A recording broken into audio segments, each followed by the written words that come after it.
Praise the lord. దేవుడు ఈ లోకంలో మనకు కావలసినవన్నీ కూడా ఆయన నిర్మించి ఉన్నాడు. అంటే ఈ లోకంలో మనిషి బ్రతకడానికి కావలసినవన్నీ కూడా ఆయన చేసి ఉన్నారు.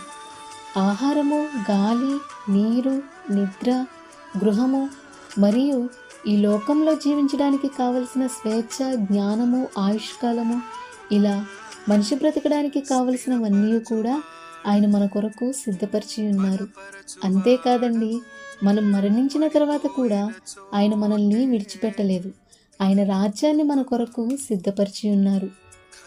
ఇంత చేసిన దేవునికి మనం ఏం చేస్తున్నాం? ఒకసారి జ్ఞాపకం చేసుకుందామా? మనల్నేమడిగారు దేవుడు? మనల్నేమీ అడగలేదు కదా అని నీవు అనుకుంటున్నావా? అలా అనుకోకు. ఎందుకంటే దేవుడు మనల్ని కూడా కొన్ని అడిగి ఉన్నారు. అవేంటో చూసేద్దామా?